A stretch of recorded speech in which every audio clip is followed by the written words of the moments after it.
By the time I got into my late 20s, I really started feeling that like I had lost a lot of flexibility, I had lost a lot of mobility in my hips, especially. And it sort of just got worse from there. I felt like I'd gotten to a limit and I felt like there's no going back. And from with stretching, I always felt like I would get into a position and then I didn't have the mobility to go further and I was trying to push through it. And I wasn't getting more mobility. I wasn't feeling better about what I was doing. It was just sort of a reminder that, okay, you're older now and you don't have this mobility. And that sucks. Okay, Mariam, so with regards to your mobility and your flexibility, when did you feel like you started to see a decline in that ability and in your performance with sports and for you dancing? I probably started noticing a difference when somewhere in my mid 20s. I think it was just being in university, sitting at my desk a lot, not having time to like exercise, and at the same time, I was doing things like trying to go to yoga, but it was inconsistent. I was taking dance classes, but it was inconsistent, and so by the time I got into my late 20s, I really started feeling that like I had lost a lot of flexibility, I had lost a lot of mobility in my hips, especially. And it sort of just got worse from there. Okay. So probably in my late 20s, early 30s was where I felt like I'd gotten to a limit and I felt like there's no going back from the mobility that I've lost already. So with regards to some of the movements that you had to be doing in your dance classes, can you show us where you were at prior in your early or later 20s versus where you've been able to get to now? Yeah, so a really common stretch that we did in ballet or bar class was a stretch called the double attitude. And so essentially the idea is that you put your legs into, you want to create like two 90-degree angles, and then you lay back with your upper body to get a stretch in like the front quad area. So when I was doing this stretch, even I want to say 2 years ago, I wasn't able to have both of my knees close to the ground. So what I mean by that is I would lay back and my knee would be up here. And now I can actually like get a lot closer to the ground. Same thing the other way is when I like got into the stretch, my knee would be hanging out up here and I couldn't really get it any lower than that. And now I can pretty much touch the ground with my knee. The only way in the past I could get myself to actually put my knee close to the ground was if I was sitting up. Okay. So I couldn't put my upper body down. I could really only go this far. So, yeah. Well, that's very cool. So now, of course, you did all kinds of stretching treatments, yoga, different exercise programs. And you were kind of just at that plateau where your body just lacked that range of motion. So how did we actually go about getting you that increase in your mobility? So a couple of things I know made a difference because I felt it in my body, and I felt it shift actually very early on in our training. First of all, we were training my hips especially, and like, my hips in a way where we were strengthening from different directions. And at first it was so challenging to do that.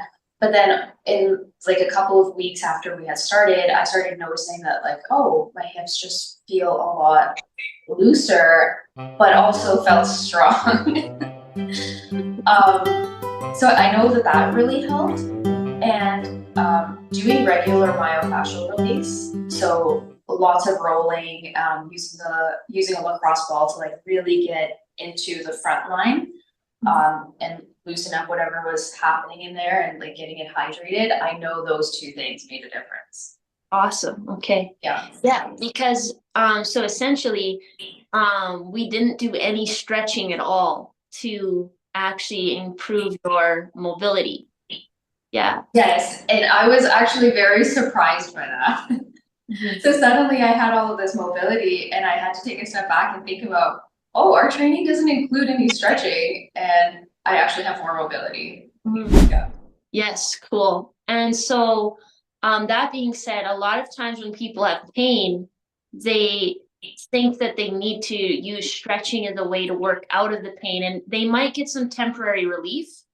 But now if you compare and contrast, back prior, when you were lacking that mobility and the pain that your hips and lower back was in, um, you know, I know you got some temporary relief from stretching, but now that you've had a chance to be exposed to a new stimulus, basically training your gait cycle and training with a posture-centric focus. How do you feel you need to stretch? How do you feel you deal with pain? That's such a good question because I don't ever really feel the need to stretch. Um, if I ever feel like there's some kind of tension that I want to work out in my calves, my quad, my hips, my glutes, I just roll it out and it feels so much better. With stretching, like I mentioned, we did a lot of stretching for ballet class, and with stretching, I always felt like I would get into a position and then I didn't have the mobility to go further and I was trying to push through it. And that was mentally challenging too, because it's almost like you're faced with your limitation over and over again. And my body, like maybe this is different for other people, but my body wasn't getting results out of just trying to push through it. I wasn't getting more mobility. I wasn't feeling better about what I was doing. It was just sort of a reminder that, okay, you're older now and you don't have this mobility and that sucks. So like mentally it wasn't great. Physically, I didn't feel like I was getting anything out of doing it. I do notice now that if I feel some kind of like my quads are overworked for whatever reason and I just need to like rest and roll out, it doesn't affect my mobility. I roll out and I'm good. I still have like the hip mobility that I was demonstrating earlier. That's really interesting, that progress. So and then just from when we chatted earlier, when you're in a position like that 90-90 position with your hips and you're leaning back like you demonstrated, now stretches like that and being in positions like that, do they feel like they're good to be in? For instance, I guess what I'm getting at is at one time stretching like that would have been used to try to help deal with some of your aches and pains. Now you lack the mobility at one time to get into those positions. Now you've restored the mobility to be able to get into those positions, but do they feel like you want to be in them? Do they feel like you want to spend time doing those stretches? No, the short answer to that question is no. I just feel like I don't really need it. My body doesn't call for it anymore, so I don't really feel called to do it.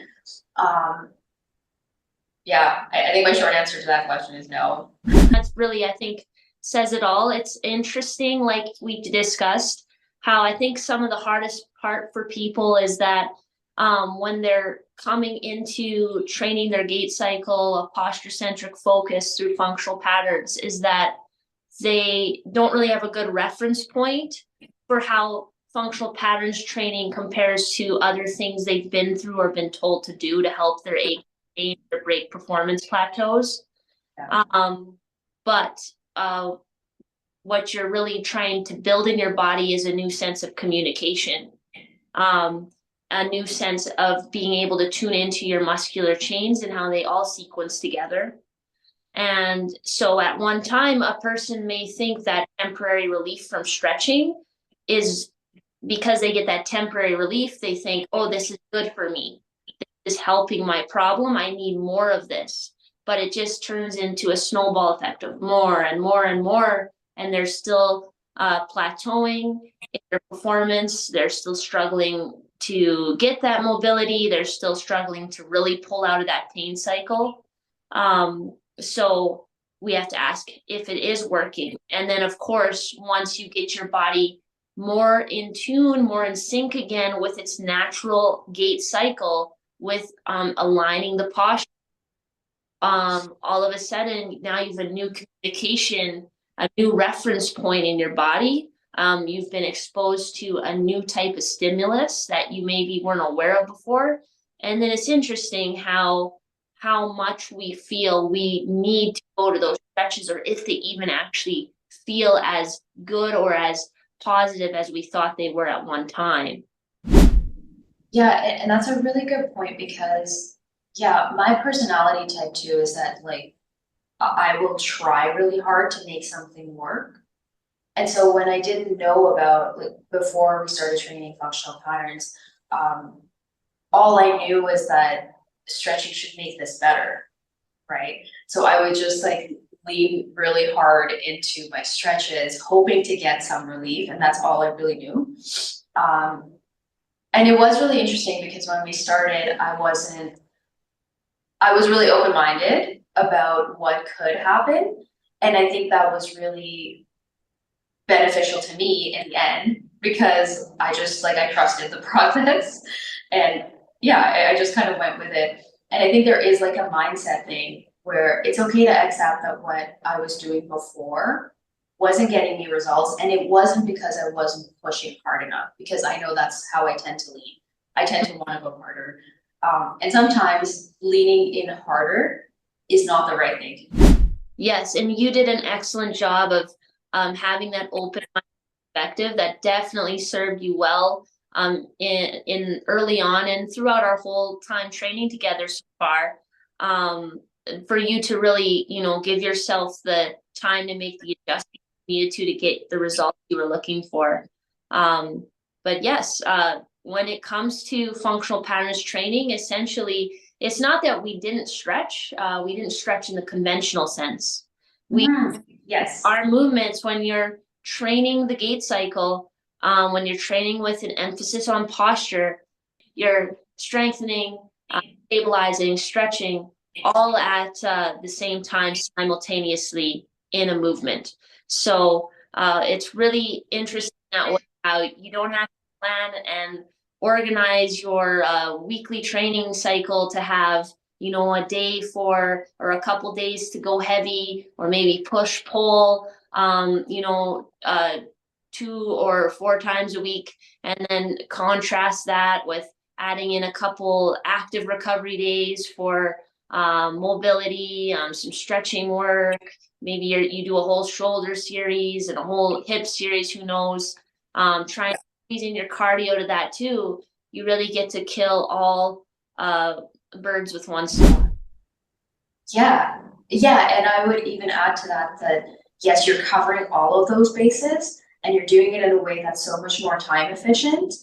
Because I know for myself, if I know I have to spend an hour working out every single day, I'm a lot less likely to do it because I just I don't have the time in my day and I can't invest that kind of time. And that puts me in a negative feedback loop a lot faster because I won't have the time, then I'll get discouraged to do it, then I'll feel bad about myself because I'm not doing it, and then I won't do it, and there's that negative loop.